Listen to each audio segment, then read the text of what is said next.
अवधूत चिंतन श्री गुरुदेव दत्त. श्री स्वामी समर्थ. श्री स्वामी समर्थ. नमस्कार स्वामी भक्तांनो, आपल्या चॅनलवर तुमचे अगदी मनापासून स्वागत. जो कोणी व्यक्ती हा संदेश ऐकत आहे, स्वामी त्यांच्या सर्वांच्या चांगल्या मनोकामना पूर्ण करो, ही स्वामींचरणी प्रार्थना. स्वामी म्हणत आहे, तुमच्या पूर्व पुण्याईच्या कर्मामुळे आज तुमच्या समोर हा स्वामी संदेश आलेला आहे. तो तुम्ही शेवटपर्यंत शांतपणे ऐका. आजचा स्वामी संदेश तुमच्यासाठी आहे. स्वामी म्हणतात, नामस्मरण हा सद्गुरूंनी दिलेला असा एक साबण आहे, जो कधीच झिजत नाही, जो कधी संपत नाही. जेवढा घासाल तेवढा कर्म व विषरूपी मळ उतरवत जाईल. हा मळ खूप जुना आहे. अगदी कित्येक जन्मापासूनचा. वेळ लागेल, पण एक दिवस आपण नक्की स्वच्छ होऊ. हा सद्गुरू प्रोडक्शन असलेला साबण बाजारात मिळत नाही. तो फक्त सद्गुरूकडे आणि संतांकडे मिळतो, तोही फार मुश्किलीने. ज्यांना हा साबण मिळालाय ते अत्यंत भाग्यवान आहेत. वापर करा, अगदी जास्तीत जास्त करा. अनंत जन्माचा मळ धुवून जाईल. जाऊ द्या, पावन व्हा आणि आपला संपूर्ण दिवस दररोज नामस्मरणात पावन करा व आनंदित राहा. स्वामी म्हणतात, निरखणे व पारखणे हे दोन अतिशय सारखे वाटणारे शब्द आहेत, पण त्याचा अर्थ ज्याला समजला व उमजला तोच फक्त हुशार समजायचा. निरखणे म्हणजे संशयातील मन व पारखणे म्हणजे स्पष्टपणे ओळख झालेले मन. तर जो पारखलाय त्याच्यावर संशय घेऊ नये व जो निरखलाय त्याच्यावर विश्वास ठेवू नये. जर यात आपली गलत झाली तर फक्त देवच तुम्हाला इच्छा असेल तर वाचवेल, नाहीतर या पृथ्वी तलावर कोणीही नाही. तर मग आपलं मन कोणतं आहे हे प्रत्येकाने एकदा तपासायला हवं. तुम्ही तुमच्या उच्च शक्तीमध्ये पाऊल टाकत आहात आणि या प्रयत्नासाठी विश्व तुम्हाला प्रतिफळ देत आहे. फक्त 8 शब्द तुमचे नशीब घडवू शकतात. मी आत्तापर्यंत शिकलेला सर्वात मोठा धडा तो म्हणजे आपल्याला काय वाटते हे अत्यंत महत्त्वाचे आहे. तुम्हाला काय वाटते हे जर मला कळले तर तुम्ही काय आहात हे देखील मला कळेल. आपण जे आहोत ते आपले विचार आपल्याला बनवतात. आपली मानसिक वृत्ती ही एक अज्ञात शक्ती आहे, जी आपले नशीब बनवते किंवा तोडते. एका सत्पुरुषांनी म्हटले होते, मनुष्य तो आहे जो दिवसभर विचार करत राहतो. तुमची आणि माझी सर्वात मोठी ही समस्या आहे आणि कदाचित एकच समस्या आहे, ती म्हणजे योग्य कल्पना निवडणे. जर आपण हे करू शकलो तर आपण आपल्या सर्व समस्या सोडवण्याच्या मार्गावर असू शकतो. 8 शब्द जे आपले नशीब घडवू शकतात ते म्हणजे आपले जीवन आपल्या विचारांनी बनलेले आहे. आपले विचार आनंददायी असतील तर आपण आनंदी राहू. जर आपले विचार दुःखी असतील तर आपण दुःखी होऊ. आपल्या मनात भीतीचे विचार असतील तर आपण घाबरून राहू. जर आपले विचार आजारी असतील तर आपण आजारीच राहू.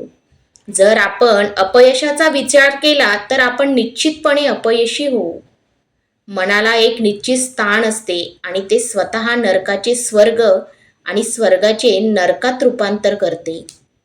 तुमचा स्वामी शक्तीवर विश्वास असेल तर आत्ताच आपल्या व्हिडिओला लाईक करा आणि चॅनलला सबस्क्राईब करा आणि कमेंट बॉक्समध्ये श्री स्वामी समर्थ टाईप करा. ज्या शरीराला लोक सुंदर मानतात ते शरीर मेल्यानंतर सुंदर का दिसत नाही? ते घरात का ठेवलं जात नाही आणि घरात जाळलं का जात नाही?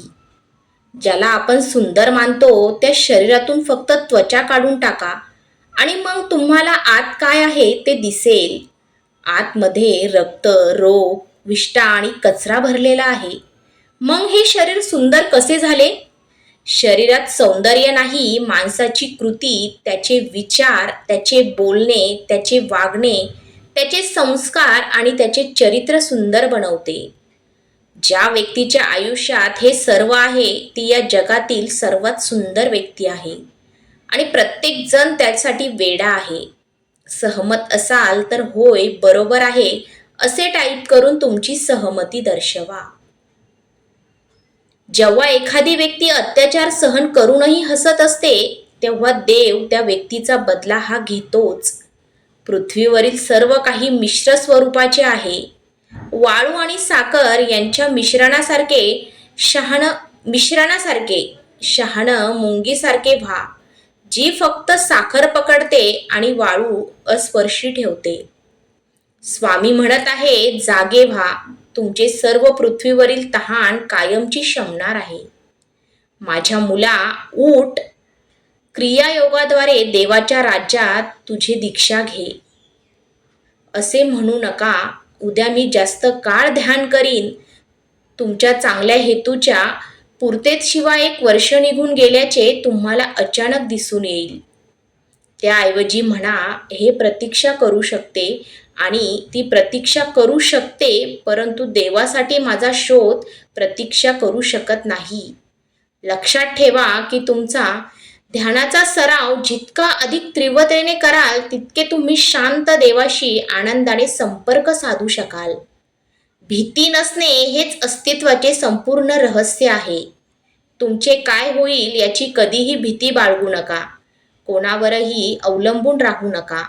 ज्या क्षणी तुम्ही सर्व मदत नाकारली त्या क्षणी तुमची सुटका होईल. नियती रोज तुम्हाला नवीन दिवस दाखवत असते, अगदी कोऱ्या करकरीत कागदाप्रमाणे. अरे, नियती तुमच्याकडून काहीतरी हिसकावून घेते तर ते तुम्हाला काहीतरी नवीन आणि मौल्यवान देण्याकरिता तुमचा हात रिकामा करत असते. स्वामी सांगतात, योग्य वेळ येऊ दे. जगात कुठलीच गोष्ट विनाकारण घडत नसते आणि जेथे तुझी सहनशक्ती संपेल तेथे आम्ही असूच ना. तुमचा स्वामी शक्तीवर विश्वास असल्यास एकदा कमेंटमध्ये श्री स्वामी समर्थ टाईप करा. वेळ निघून गेल्यावर सुचलेला विचार आणि पीक जळून गेल्यावर पडलेला पाऊस यांची किंमत सारखीच असते. डोळे बंद केले म्हणून संकट जात नाही आणि संकट आल्याशिवाय डोळे उघडत नाही.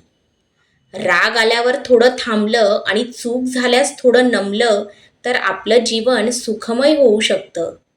मनामध्ये कशी शांती निर्माण होते ते अनुभव नक्कीच घ्या. स्वामी म्हणतात, सर्वात मोठे यश हे खूप वेळा सर्वात मोठ्या निराशेनंतरच मिळत असते. आमच्या वचनावर विश्वास ठेव, तुझी चांगली वेळ नक्कीच येईल. थोडा धीर धर आणि आनंदाने प्रयत्न कर. तुम्ही हा संदेश शेवटपर्यंत ऐकल्याबद्दल धन्यवाद. तर स्वामी भक्तांनो, आजचा स्वामी संदेश तुम्हाला कसा वाटला हे कमेंट करून नक्की सांगा आणि असेच नवनवीन स्वामी संदेश ऐकण्यासाठी आपल्या व्हिडिओला लाईक आणि चॅनलला नक्की सबस्क्राईब करा. शिव हर शंकर नमामि शंकर, शिवशंकर शंभो, हे गिरिजापती भवानी शंकर, शिवशंकर शंभो. श्री स्वामी समर्थ.